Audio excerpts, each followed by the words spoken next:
सुनिए जी,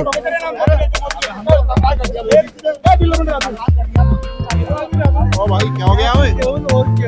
आंदोलन का बेटियों का काम होगा छूट गए, बताओ ना क्यों छूट गए? अरे इतने बड़े पत्रकार हो, दे दो जवाब। अरे क्या एजेंडा चला के रखते हो आप लोगों को केवल मोदी का विरोध करना है। शर्म आनी चाहिए। मैं यही आपसे कहना चाह रहा हूँ कि जो बंदे संसद में बैठ के गंदगी देखते हैं फोनों के अंदर, उनसे आप क्या उम्मीद कर सकते हो? ऐसे गंदे गंदे जो दिमाग में प्रश्न पैदा होते हैं, ये ऐसे नीच लोगों की पैदा होते हैं। वरना बहन बेटियों को इज्जत मान, आज मियाँ खलीफा हो या कोई भी हो, हमारे देश के अंदर औरत का सम्मान अपनी जगह है, उसके खिलाफ विरोध करना अपनी जगह है। अब ये लग रहा है कि उन्होंने बेचा है। हाँ, ये उन्होंने बीजेपी का नारा क्या बोल रहे हैं? जय श्री राम क्या बोले उन्होंने? जय श्री राम आपको देख सकते हैं आप यहाँ पर। हेलो, आदाब, नमस्कार दोस्तों। आज हम जंतर मंतर पर फिर से मौजूद हैं।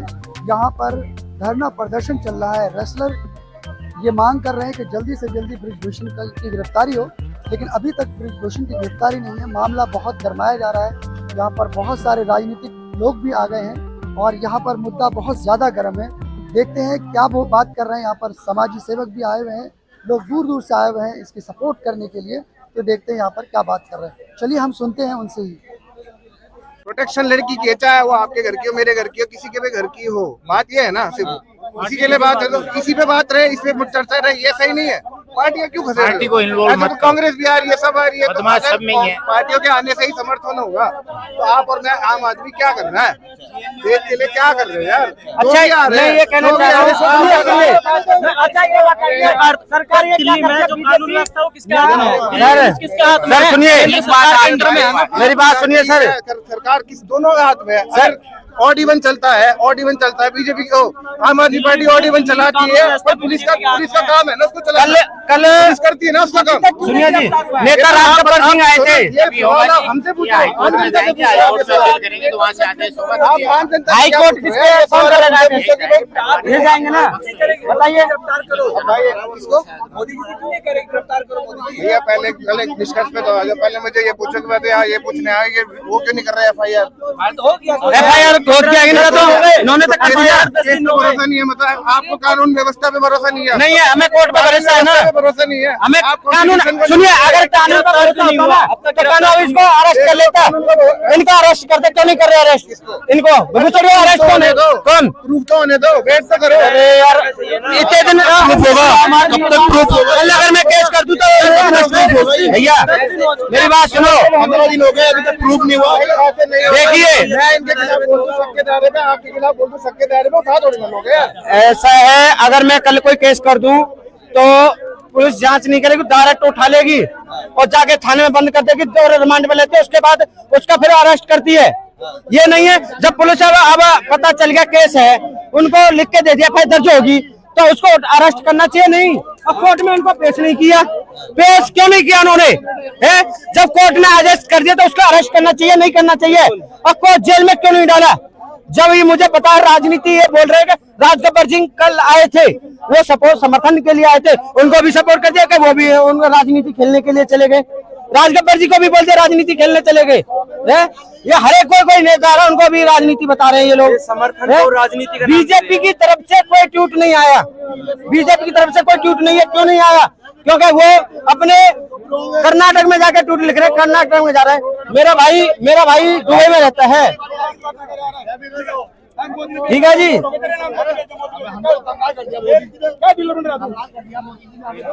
ओ भाई क्या हो गया? आंदोलन का बेटियों का काम होगा ना, कोई पार्टीबाजी नहीं करेगा। सिर्फ होगा आंदोलन का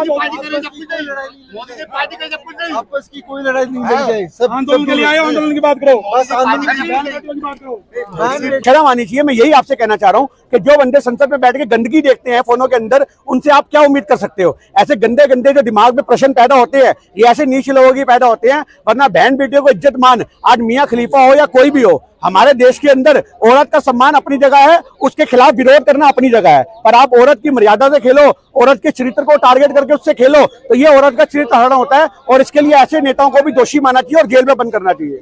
ऐसा क्यों होता है कि एक दिन कैमरे पे दिनेश फोगाट रोती है, दूसरे दिन साक्षी मलिक, दोनों ने एक साथ रोई है? आप कभी ऐसा हुआ है? भैया जज्बात है आदमी के, जब दिल के अंदर भारी हो जाएंगे आंसू निकल आएंगे। मतलब इसके अंदर भी तुम प्रोपेगेंडा ढूंढोगे, मतलब इसके अंदर भी प्रोपेगेंडा ढूंढोगे, वो आंसू क्यों नहीं है, वो क्यों नहीं रोई या वो क्यों हंसी। तो मतलब एक आदमी जो है तुम्हारे हिसाब से, बीजेपी वालों के हिसाब से और मीडिया वालों के हिसाब से आंसू लेके बैठे। मतलब तुम ये चाहते हो कि हाथ में, मतलब तुम ये चाहते हो कि हाथ में ग्लिसरीन की, तुम ये चाहते हो कि हाथ में ग्लिसरीन की बोतल लेके बैठी हो, जब मीडिया देखे लगा के आंसू निकाल ले। फिल्मी नाटक चल रहा है क्या? ये सोचने की बात है। जब मन भारी होगा, जब मन के अंदर सवाल पैदा होंगे, जब लगेगा कि हमारी हिम्मत कमजोर पड़ रही है आप जैसे गंदे सवालों से, तब हमारी बहन बेटी की आंख में आंसू आएंगे। ये हमारी बात का जवाब है। और वही नेता ये पूछते हैं ये शाहीन बाग पार्ट 2 है क्या? शाहीन बाग से क्या मतलब है? क्या भारत के मुसलमान भारत के नागरिक नहीं है? आज सबसे बड़ा सवाल ये है, हर बात में मुसलमानों को टारगेट करना। ये भाजपा के नेताओं से भी हमारे सवाल हैं कि आज हमारे देश के अंदर क्या अखाड़ा जो है वो सिर्फ सिखों के लिए है? अखाड़ा जो है क्या सिर्फ हिंदुओं के लिए है? क्या बेटियों के अंदर आप धर्म ढूंढोगे? तो ये सोचने की बात है। नीचता अपने आप में आपके प्रश्नों के अंदर दिख रही है, क्योंकि ये प्रश्न आपके नहीं है, ये भाजपा के द्वारा बोले गए प्रश्न है। तो भाजपा के प्रश्न के अंदर, जिस आदमी के प्रश्न के अंदर नीचता नजर आती हो, उस आदमी की हरकतें कितनी नीच होंगी, इसका अंदाजा आप खुद लगा सकते हो। प्रियंका गांधी के हस्बैंड समर्थन देने आते हैं, कोई पॉलिटिकल नहीं है फिर भी, तो इसमें क्या दिक्कत है भैया? प्रियंका गांधी के हस्बैंड है, भारत का नागरिक नहीं है?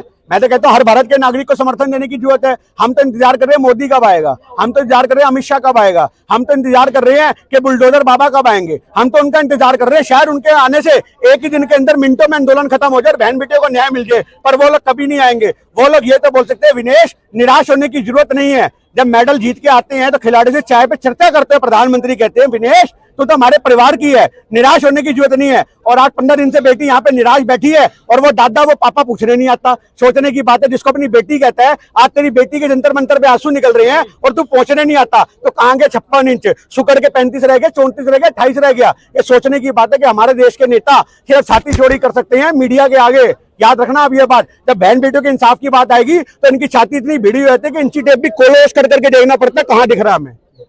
वही नेता ये पूछते हैं कि पहलवान का यौन शोषण हो जाता है तो उसके पहलवानी पे सवाल खड़ा होता है। तो बिल्कुल सही बात है कि खेल जगत की आप देखो ना, पहलवानी से मत तोलो। हर एक औरत के अंदर भी याद रखो एक औरत होती है, एक ममता होती है। तो आप एक पहलवानी से औरत को तोलोगे, आप क्या चाहते हो कि उस समय पहलवान जो थी ब्रिजभूषण को पटकियां मार मार के सर फाड़ देती? आप ये चाहते हो कि छोटी छोटी बच्चों का शोषण हो रहा है, वो तो आज पहलवान बनी भी नहीं है, वो तो प्रैक्टिस पे आ रही हैं, पर उनके साथ जब ऐसी बदसलूकी होती है तब सवाल खड़े होते हैं। आज याद रखो हमारे देश के अंदर बहुत से बुजुर्ग ऐसे होते हैं जो ऐसे ऐसे करके बच्चों पे हाथ फेरते हैं। उनकी नीयत भी दो तरह की होती है, एक आशीर्वाद की होती है और एक गंदी नीयत होती है। ये आज स्कूलों के अंदर बच्चों को पढ़ाया था गुड टच और बैड टच क्या होता है, और आज हमारी छोटी छोटी पहलवान बच्चियों को ये बहुत अच्छे से पता है ये गुड टच किसे कहते हैं और बैड टच किसे कहते हैं। ये हमारी बहन खड़ी है, अब मैं इसके सर पे हाथ रख रहा हूं तो ये मेरा गुड टच है। आज अगर मैं गलत तरीके से रखूंगा तो इसकी चप्पल और मेरा मुंह होगा। याद रखना ये बात। ये बहन बेटियों को मिनट में पता लगता है कि कोई आदमी किस तरीके से बेटी को देख रहा है, किस तरीके से बेटी को छू रहा है।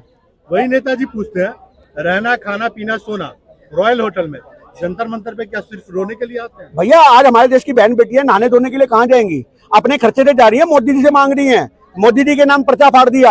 और अभी तो आप याद रखो रॉयल होटल में होते जनता को भी खाने का मौका मिल जाए। रतन टाटा जैसा आदमी, इतना दिलेर आदमी समर्थन में आ गया। उन्होंने बोल दिया कि भैया प्रदर्शन को चलाने के लिए जो जरूरत पड़ेगी मैं दूंगा। आज तक का इतिहास है भारत का, जितना रतन टाटा ने भारत को दान दिया है, इतना बड़ा तो कोई दानवीर करण नहीं पैदा हुआ। तो आप याद रखो जिस आदमी का समर्थन हो इस जंतर मंतर पे, तो यहाँ पे कभी दिक्कत नहीं आएगी। दूसरी बात, ये बगल में रहा गुरुद्वारा बंगला साहब गुरुद्वारा, हम यहाँ पे आने वाली संगत को भी बोलते हैं कि आओ यहाँ पे खाना खाओ, लंगर खाओ, और उसके बाद पानी की तो यहाँ पे सेवा है ही है। अब ये छबील भी लगा दी हमारे सिख भाइयों ने। तो हमारा कहने का मतलब ये, भारत बहुत खूबसूरत है। यहाँ अगर आप हक की आवाज के लिए बैठोगे तो आपका समर्थन करने वाले लोग पैसे से भी जुड़ेंगे, आपका समर्थन करने वाले लोग संगठन से भी जुड़ेंगे और ताकत से भी जुड़ेंगे और मेरे जैसे लोग आवाज से भी जुड़ेंगे। तो आप याद रखो समर्थन कमजोर कहीं नहीं होता, हर आदमी समर्थन देता है। जो आज की डेट में 2 रोटी का जुगाड़ कर लेता है वो शाम को यहाँ आकर के दर्शन देता है, बहन बेटियों से मिलता है और उनकी आवाज को बुलंद करता है।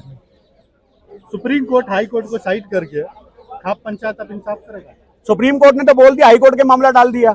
आज कोर्ट वालों को तो ये सोचना चाहिए कि तुम्हारी वैल्यू कितनी कम होती जा रही है, तुम किनके दबाव में काम कर रहे हो। एक सुप्रीम कोर्ट के ऑर्डर के ऊपर भी अवहेलना की जाती है, उनके ऑर्डर पास होते हैं पर गिरफ्तारी नहीं होती। तो सवाल तो यहाँ पे भी खड़े होते हैं कि हमारा प्रशासन तो कमजोर था ही था, पर हमारे कोर्ट के ऊपर किसके बंदूक तान रखी है, उनकी कलम के ऊपर किसका पहरा है, ये चीज जांच का विषय है। आज सुप्रीम कोर्ट के बहुत से जज हैं जो फैसला तो सुनाना चाहते हैं पर अंदर ही अंदर उनको रात को फोन आता है तबादला करवा दे क्या। तो आज वही जज होते हैं जिनको अपने भी परिवार नजर आते हैं और शायद उनके फैसले बदल जाते हैं।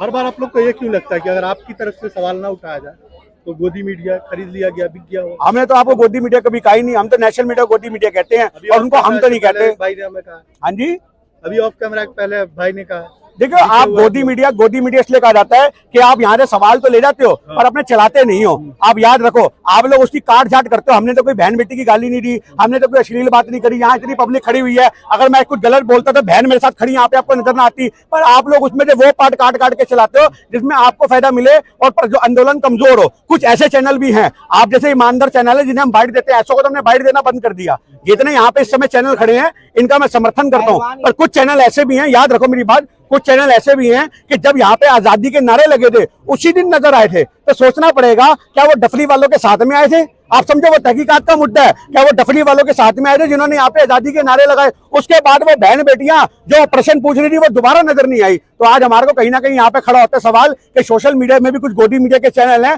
जो मोदी के इशारों पे काम करते हैं। आज 15-16 दिन हो गए धरने पे बैठे पहलवानों को, लेकिन जो है 15 दिन और बढ़ा दिया गया है, क्या कहना चाहेंगे? देखिए आज छोटी सी बात है, जब तक हक नहीं मिलेगा ये तो आंदोलन बढ़ता ही जाएगा। 15 दिन से क्या मतलब है? किसान जब बैठे थे, मेरी बात सुनो, क्या अल्टीमेटम लेके बैठे थे हम आज उठेंगे? हक की लड़ाइयों में क्या हम टाइम पास करने के लिए आ रहे हैं? हम हक मांगने के लिए आ रहे हैं। आप अभी अनाउंस कर दो टीवी से उसकी गिरफ्तारी होगी, जेल में चला गया, आपको सुबह तक यहाँ पे एक भी तंबू नजर आ जाए तो आप हमें कहना। तो आप भी चाह रहे हैं किसानों की तरह सालों साल बैठे रहेंगे? हम तो ये चाहते हैं, इंसाफ कब होगा? हमें तो बैठने के लिए मजबूर कौन कर रहा है? बैठने के लिए मजबूर कर रहा है प्रशासन, बैठने के लिए मजबूर कर रहा है मोदी सरकार। आज मोदी सरकार सामने आए, खुल करके बहन बेटियों को न्याय की बात उल्लंघन करे और ये जनता को मैसेज जाता है। आप समझो, आज ये लोग हमेशा बलात्कारी को बचाने के पक्ष में खड़े होते हैं, कभी तिरंगा यात्राएं निकालते हैं, कभी समर्थन रैलियां निकालते हैं। आज हमारे देश के अंदर बहन बेटी की इज्जत जब लुटती है तो याद रखो उसके साथ खड़े होने वाले लोग कम है और बलात्कारियों के खड़े होने वाले बहुत से लोग हैं। ब्रिजभूषण छुपे हुए हैं, फरार तो नहीं है, वो डिबेट में भी आ रहे हैं, बाकायदा वीडियो बना के कह भी रहे हैं। यही तो हमारे बात सुन लीजिए पूरी, कि अकेले में किसी भी पहलवान से पता कर ले मेरे बारे में कि वो अगर बता दिया कि मैं दोषी हूँ तो जेल में डाल दो। कुकर्म करने वाला के सारी भीड़ को साथ में लेके करता है क्या?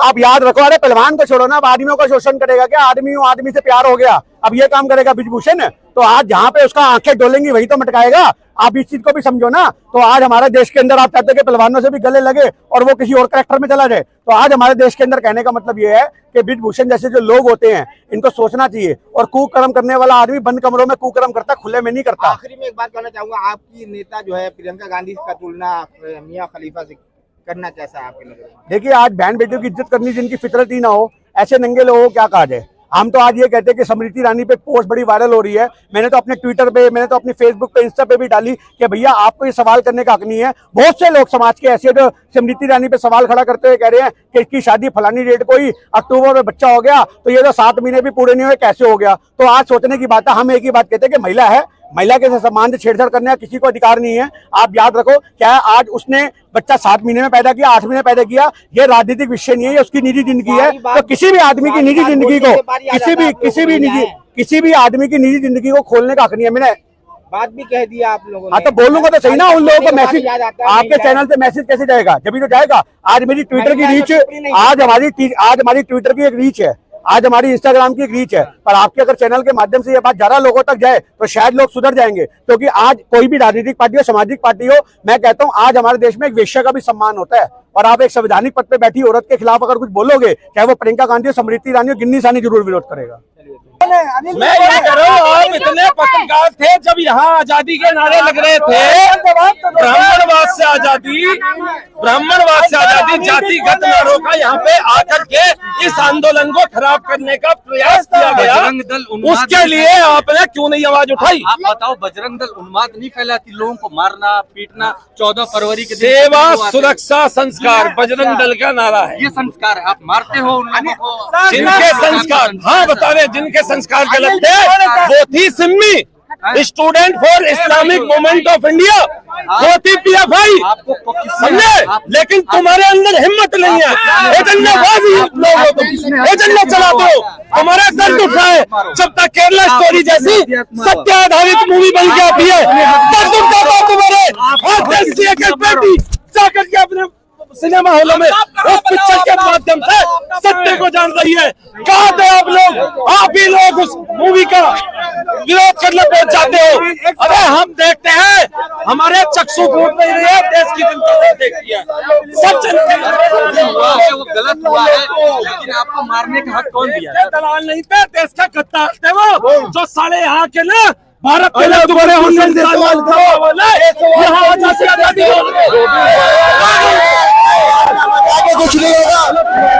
अल्लाह बचा के कुछ नहीं होगा।